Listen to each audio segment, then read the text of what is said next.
Now we are going to talk about the Lenz law and the conservation of energy. Okay.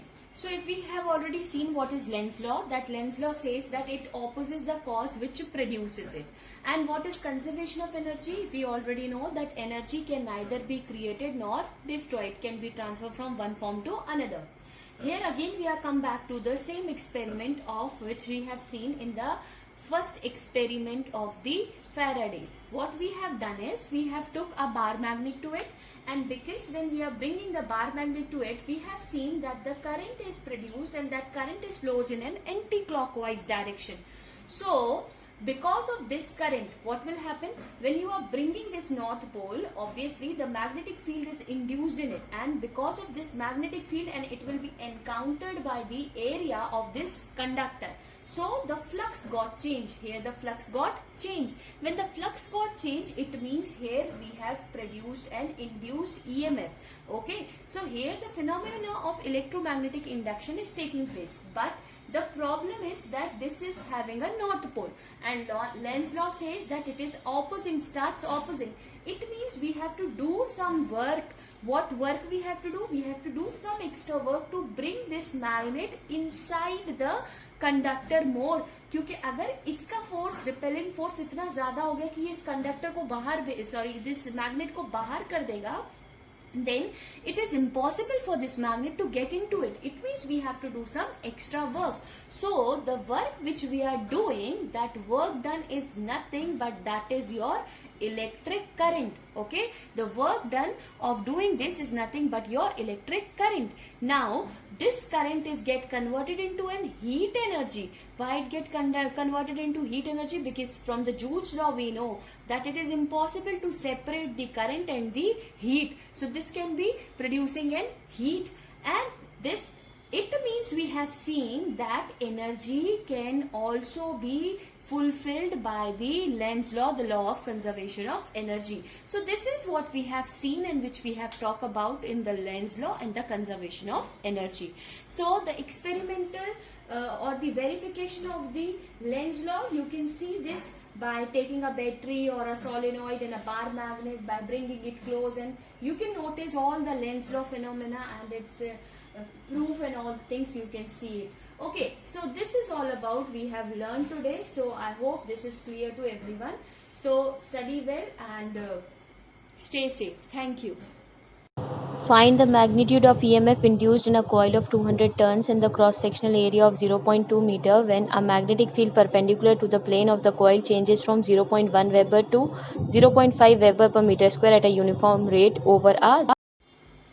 Here if you will see in the problem, as we have already read, they have given us what? They have given us a magnitude or the EMF of an induced coil of 200 turns. They have given us what? N value they have given, that is 200 turns.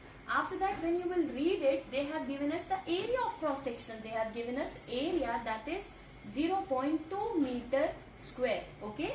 When the magnetic field is perpendicular to the plane of the coil changes to, they have given us the magnetic field. Okay, they have given us a magnetic field which is changing from 0.1 Weber per meter square to 0.5 Weber per meter square. Okay, and they have given us this is happening in a uniform rate of time, that is 0.05 second. Okay, along with that they have given us the resistance of the coil, that is 160 ohm. Now if you will see here how we can reach to the solution. Okay, we need to calculate what? We need to calculate the current. We need to calculate the current. Just now we have seen in the previous that how we can calculate the current, E upon R. What is that E? E is what? d phi by dt into R. So we need to calculate the phi. How I can calculate the phi? You can see here the magnetic field is changing from 0.1 to 0.5. It means initially the magnetic field, I can call this magnetic field B1. Initially that magnetic field is 0.1. How I can calculate? That is the flux. That is initial flux. Initial flux, that is B into A. Formula of flux is what? Phi is equals to B into A. What is B value we have? That is 0.1 into area is given 0.2. So this will be 0.02 Weber. Okay, as we need to calculate the flux phi 2. That will be the final flux because it got changed, and what it got changed to?